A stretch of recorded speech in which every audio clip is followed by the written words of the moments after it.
Cunha, muito obrigado por todo o esforço e por todo o apoio. E nós, da organização, nós estamos muito felizes em saber que o encerramento dessa atividade está em ótimas mãos, nas mãos dos nossos convidados, que em breve vão transformar essa noite em algo muito interessante com as suas palestras. Antes de passar aos convidados, alguns breves avisos. O formulário de presença ele vai ser disponibilizado mais tarde no chat.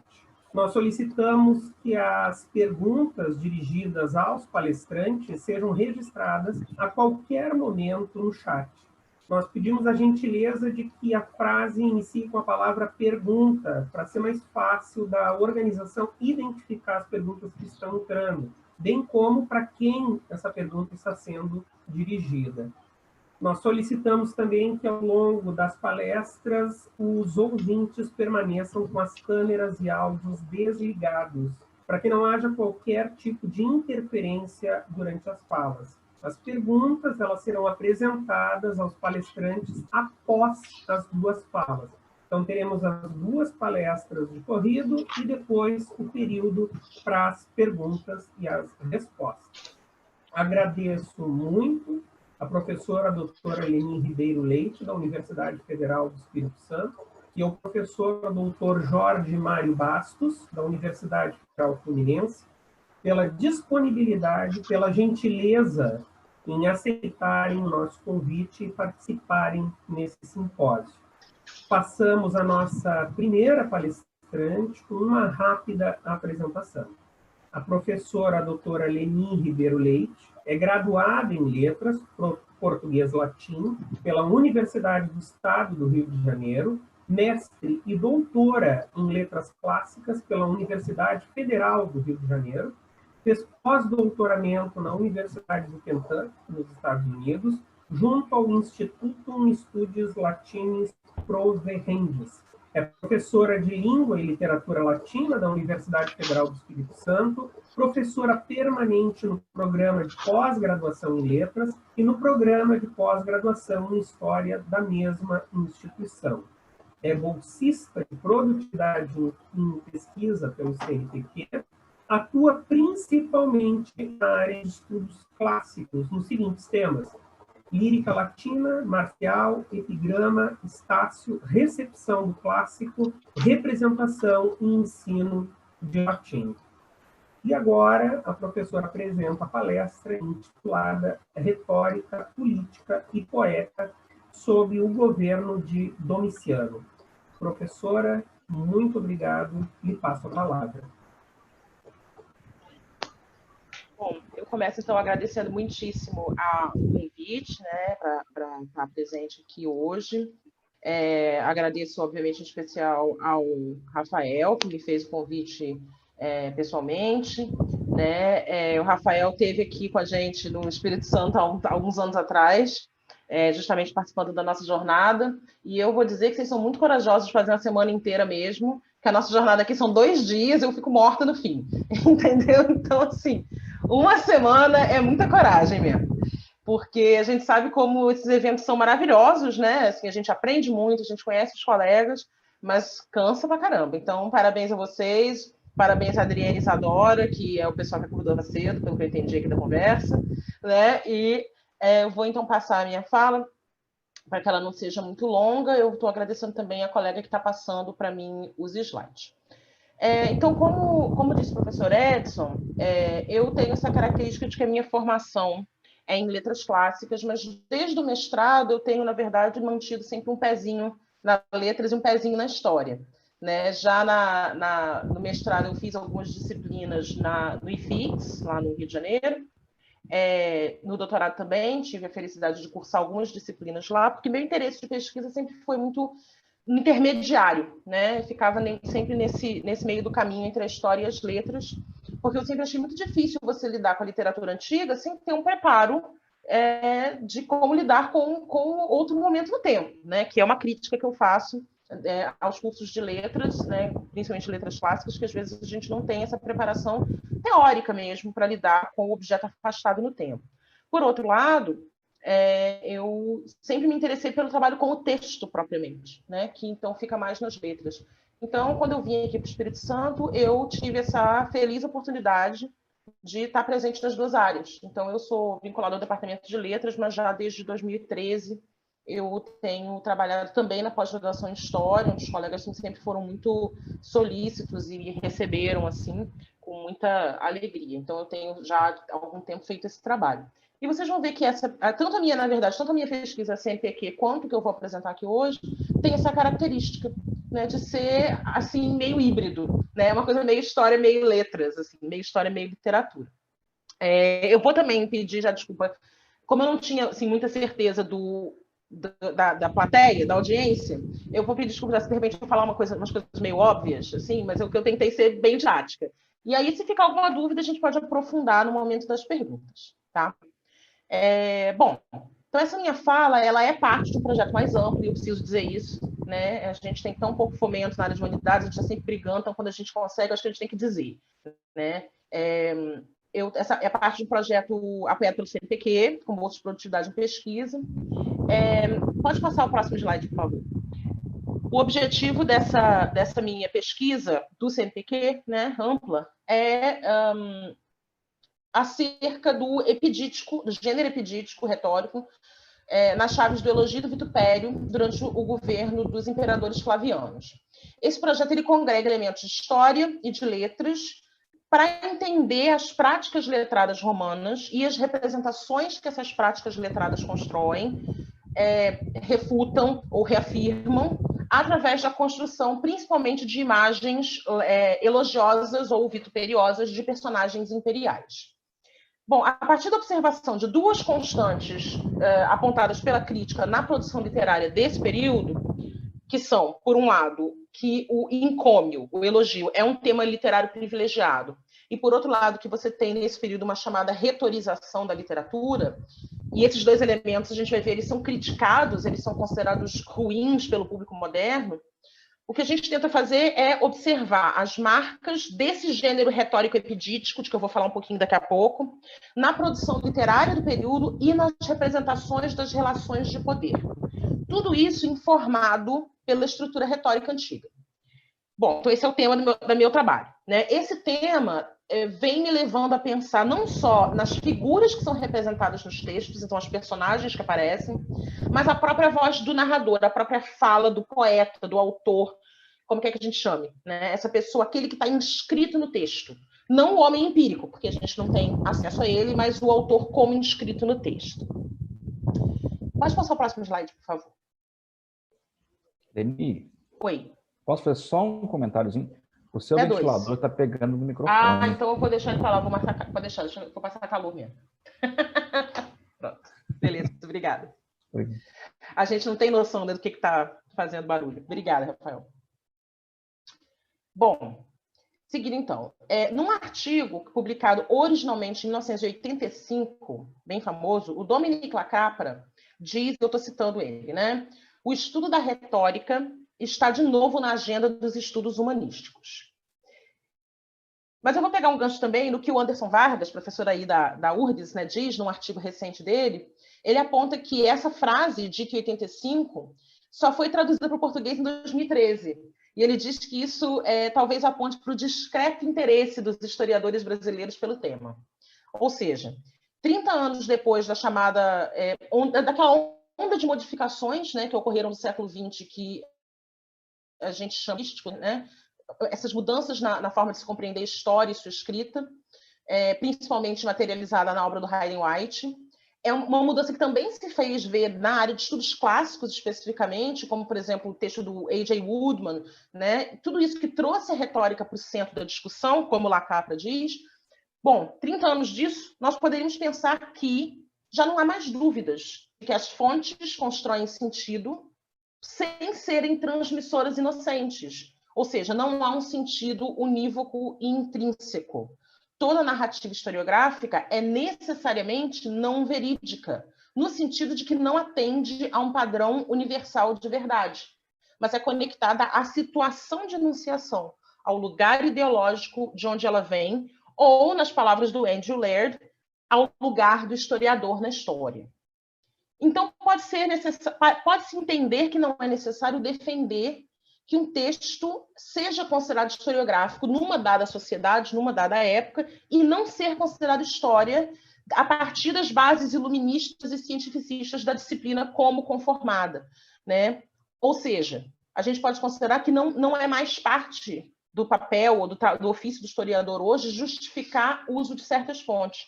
Mas a gente sabe que essa discussão, na verdade, não chegou ainda ao fim, né? A gente ainda vê cultura material, fontes orais lutando por seu reconhecimento pleno, mas também textos de gêneros e formas pouco esperados. Não porque sejam necessariamente abertamente negados, mas porque tendem a passar desapercebidos de obras de cunho historiográfico. Então, muitas dessas fontes ainda precisam ser trazidas à tona. A gente sabe hoje, né, que na antiguidade havia regras e pressupostos acerca da escrita, mesmo da escrita da história, uma vez que as metanarrativas são frequentes. E aí eu poderia citar Sallusto, Tito Livio, César, Cícero, né, vários outros. Isso é um tema que foi tratado especialmente pelo Maríncola, né, no livro dele de 2004 sobre a autoridade na historiografia. Você pode passar o próximo slide, por favor. O Laird discute a respeito disso usando uma afirmação de Cícero, para quem a história é uma tarefa para oradores. E como essa afirmação de Cícero foi usada para justificar que a história na antiguidade, então em Roma, seria um ramo da retórica. Mas o problema é que isso embasa, muitas vezes, um entendimento de pouco comprometimento com a veracidade.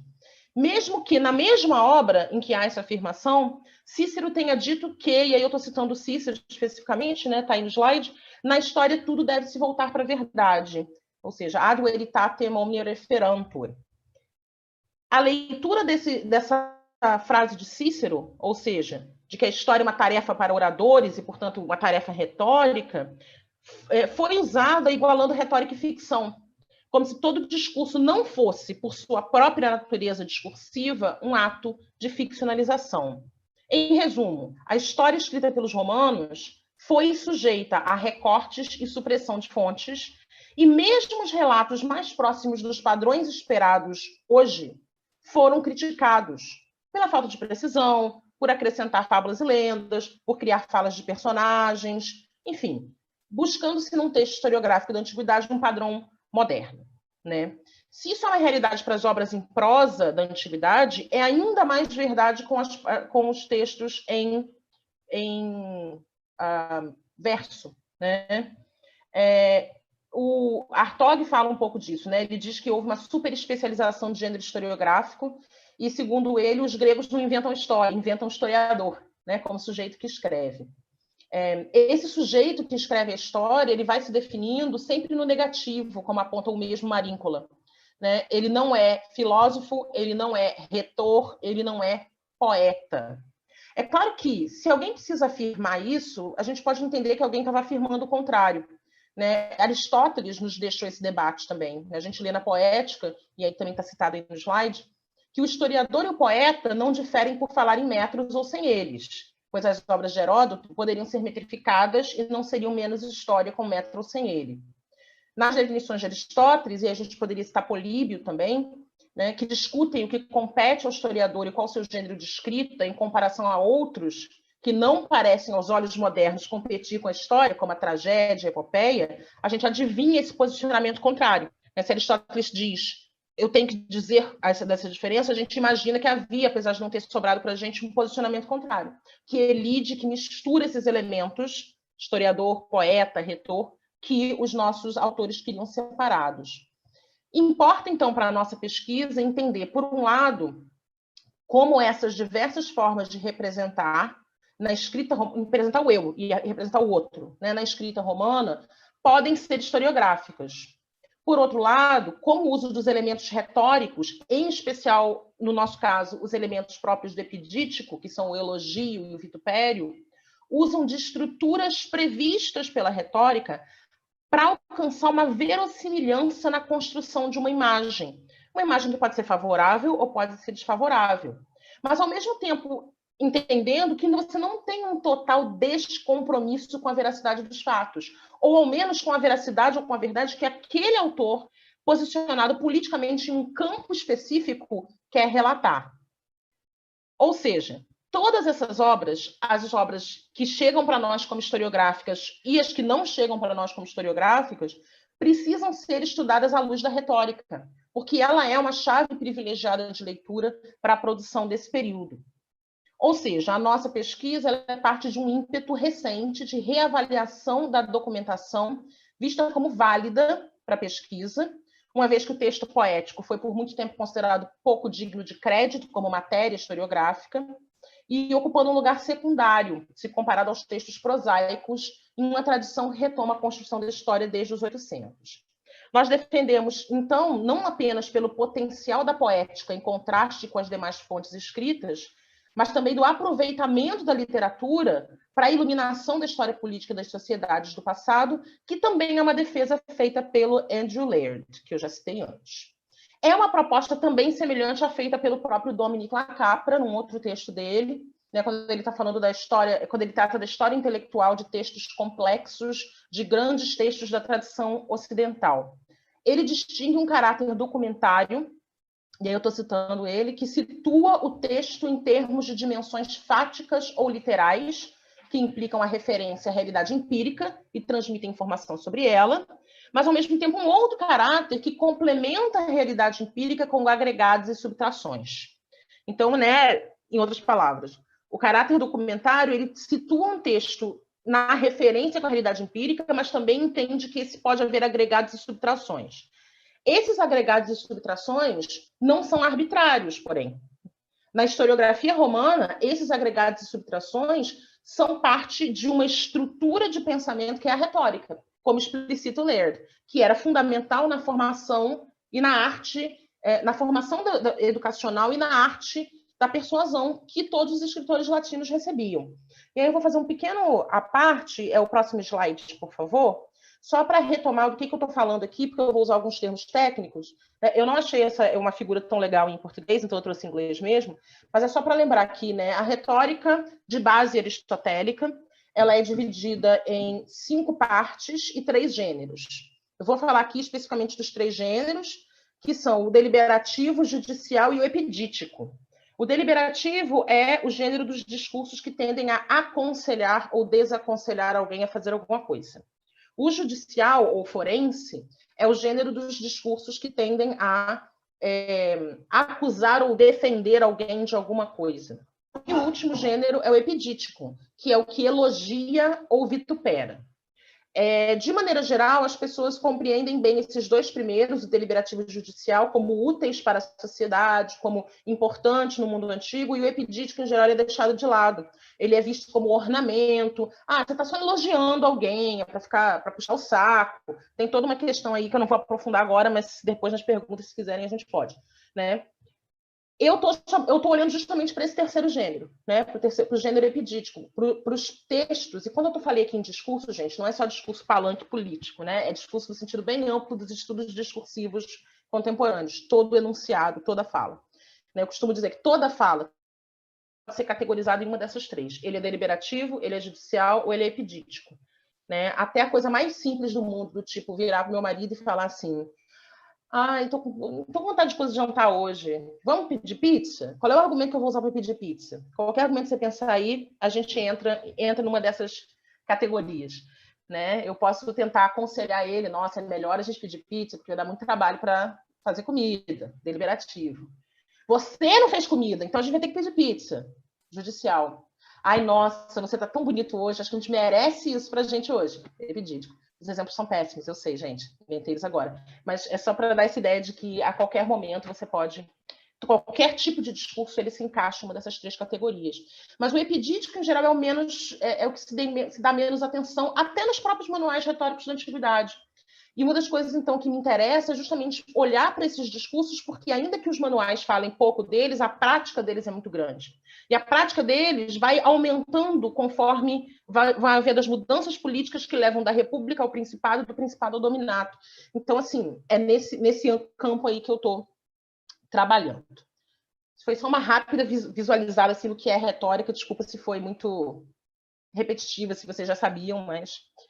Bom, então, assim, é fundamental, eu penso, para uma compreensão histórica desse período, a gente pensar a lógica de produção dos textos a partir desses efeitos retóricos que permeiam a escrita. Porque a escrita de qualquer gênero literário na Roma Antiga se fazia a partir do conhecimento e do reconhecimento dos expedientes retóricos aprendidos através dos estudos, então da educação mesmo, através da leitura dos manuais, mas também através da observação da prática no fórum, da prática no Senado, de antepassados ilustres, de modelos valorizados e de contemporâneos. No caso, por exemplo, de representações do governante, que vai ser o meu foco aqui na fala de hoje, a gente tem uma série de modelos já antigos sobre isso. Por exemplo, o lugar comum do tirano. Ele acontece já em Aristóteles na política. Essa tópica, mais do que uma veracidade factual, era uma maneira comum, um lugar comum de se falar do governante.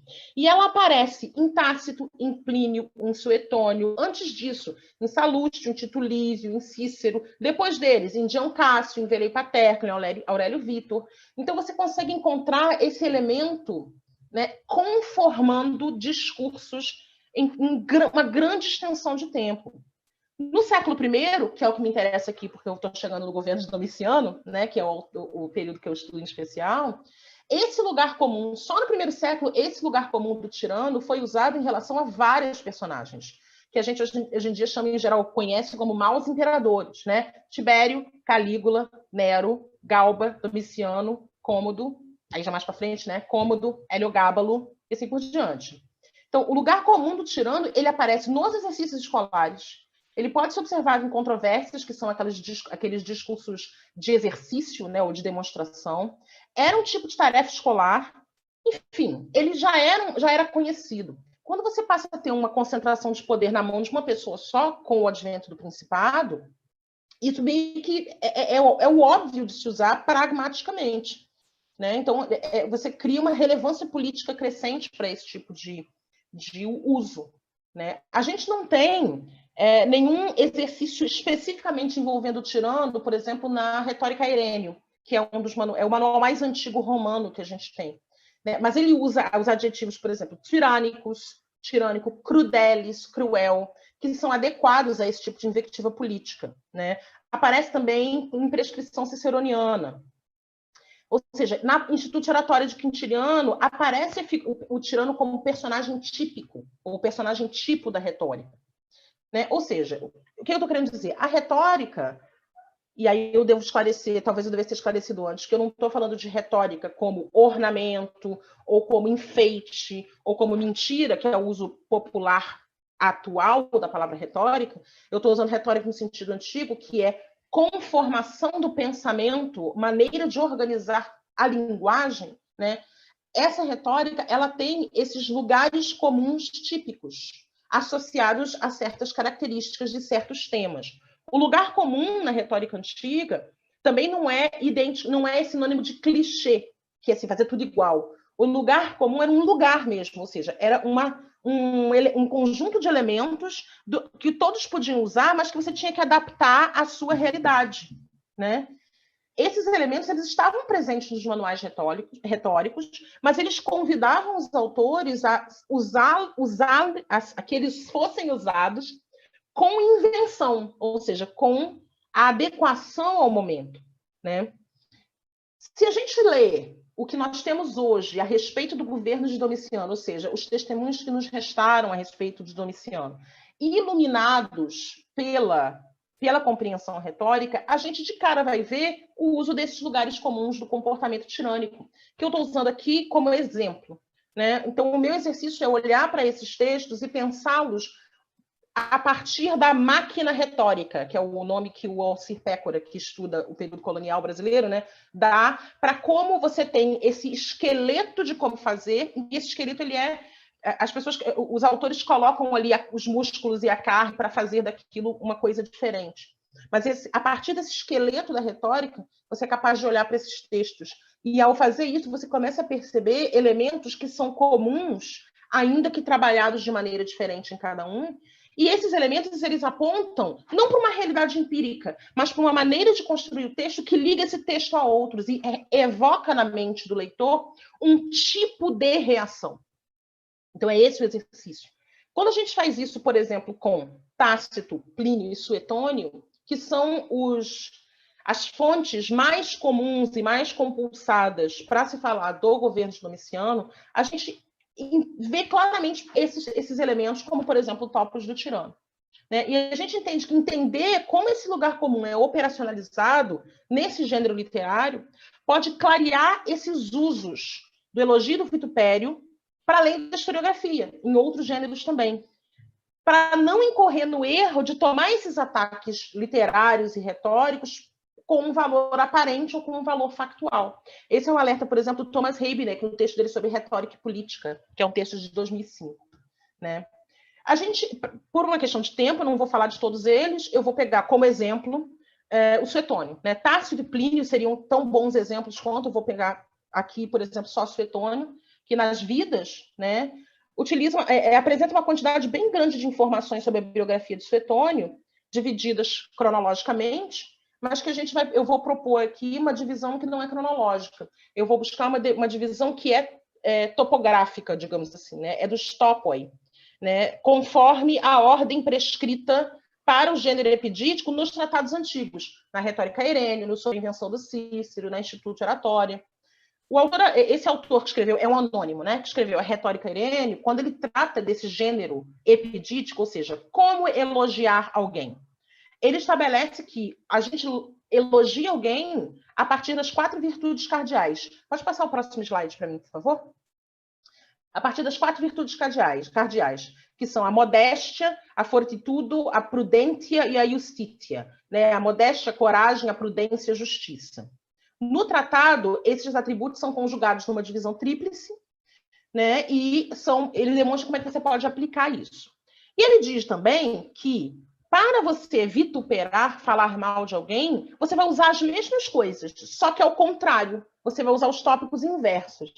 Quintiliano, na Instituto de Oratória, diz a mesma coisa, quando ele expõe o ordenamento do elogio, né? E diz, para você falar mal de alguém, você diz a mesma coisa, só que ao contrário. E os textos imperiais que tratam de Domiciano, como, por exemplo, Suetônio na Vida de Domiciano, ou Tácito, ou Plínio, né, seguem essa prescrição retórica. Eles imputam a Domiciano a contraparte viciosa dessas 4 virtudes exatamente, começando pela modéstia. Né? Então, se o bom é você ter modéstia, eles vão dizer que Domiciano tem o contrário disso. Ele tem infâmia sexual, impulsividade, dissimulação, inveja, arrogância, soberba e ira. Se o bom é você ter fortitudo, coragem, Domiciano é covarde e ambicioso. Se o importante é ter prudência, Domiciano, ora é avarento, porque é o excesso de prudência, ora ele não tem prudência, que é a rapacidade, a ambição desmedida. E a justitia, ele não tem justitia, então o que ele tem? Ele tem crueldade e selvageria. Se você ler esses textos, você vai encontrar estas qualidades exatamente imputadas a Domiciano. Em contraponto, porém, à representação de Domiciano nos historiógrafos, a gente tem outros autores que falam de Domiciano e que, em geral, não são considerados quando se escrevem biografias domiciânicas. Estácio e Marcial. Ambos foram poetas que viveram ao mesmo tempo de Domiciano. Né? É um exercício muito interessante, porque, ao ler Estácio e Marcial, a gente encontra uma imagem absolutamente positiva da figura imperial. É claro que muitos autores leem isso como ironia. Né? Eles falam bem de Domiciano porque escreveram ao mesmo tempo em que ele estava vivo, logo eles eram obrigados a falar bem.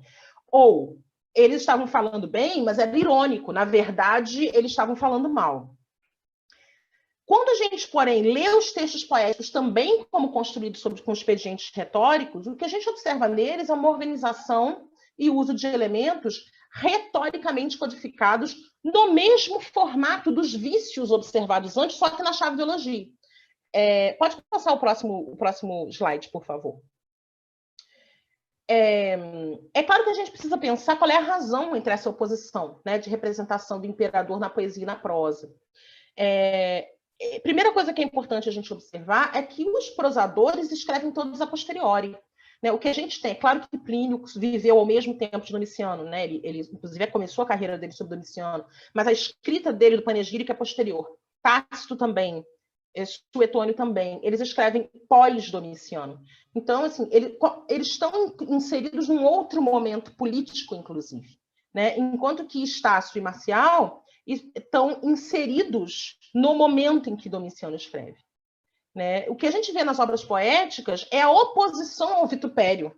Né? A gente vê a oposição ao que Suetônio, Plínio e Tácito disseram, ainda que seguindo a mesma lógica. Então, por exemplo, se em Domiciano a gente encontra o vitupério da família de Domiciano, então, em Suetônio, por exemplo, né, a família de Domiciano era pobre, não tinha nem uma bachela de prata para comer. Em Marcial e Estácio, os dois vão afirmar a imponência da família de Domiciano.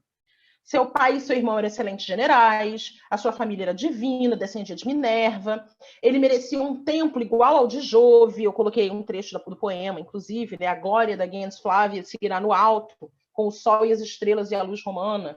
Tudo que a faz invicta, mão vem do, tudo o que faz a invicta mão vem do céu. A juventude dele é louvada como um todo, enquanto em Suetônio ele era um jovem vicioso.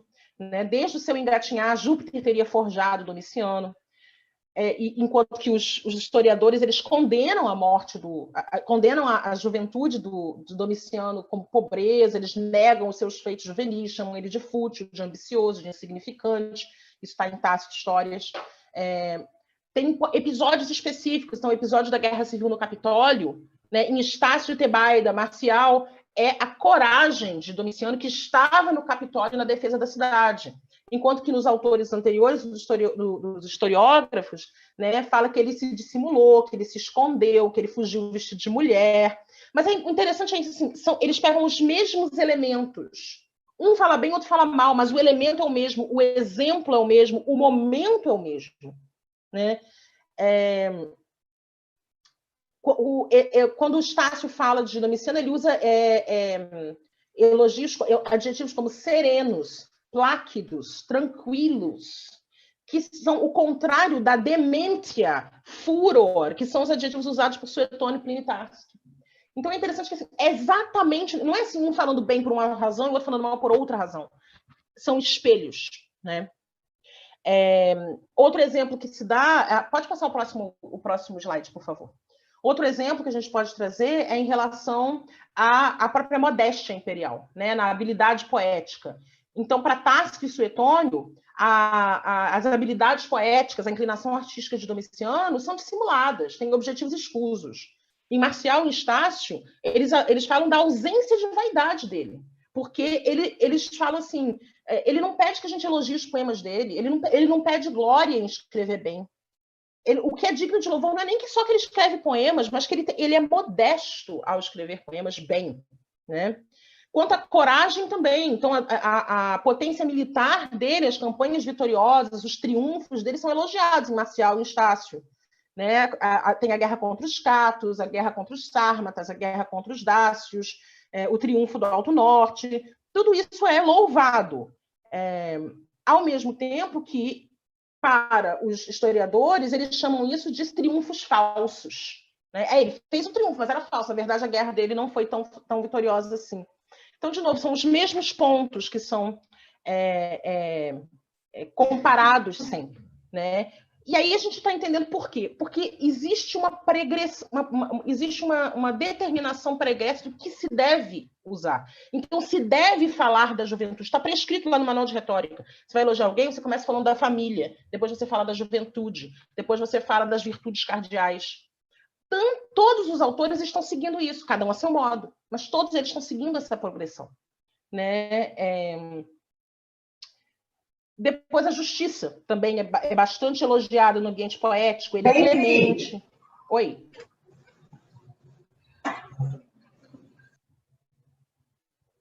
Vou seguir. Ele é clemente, ele é manso, e aí tem um ciclo completo de poemas de Marcial, chamado Ciclo da Lebre e do Leão, né, em que o poeta transfere para o leão essa virtude de Domiciano, a clemência. Né? E aí tem até um poeminha que diz, né, como pode um leão preservar sua presa? Disse, porém, que é teu, logo ele pode. Ou seja, por que o leão não matou a lebre? O leão não matou a lebre porque o leão é Domiciano, logo ele é clemente com os mais fracos. Essa clemência, essa benevolência do leão permitem com que Marcial compare, inclusive, né, que deixam livre as vítimas indefesas, faz com que Marcial compare Domiciano a César, né, que era, obviamente, uma comparação elogiosa. Agora, para eles, a crueldade e a selvageria estão no bárbaro, estão no outro, né? Mas para Plínio, por exemplo, Domiciano é a verdadeira besta selvagem, imaníssima bélula. Em contraposição, a figura mansa, benevolente, magnânima e clemente, que é Trajano. Então, todos os adjetivos que são usados para Domiciano, por Marcial e Estácio, que estão escrevendo enquanto Domiciano está no poder, são exatamente os mesmos que são usados para Trajano, quando Plínio escreve a sua Gratiarum Actio, a sua ação de graças para Trajano. Então, veja, todos esses elementos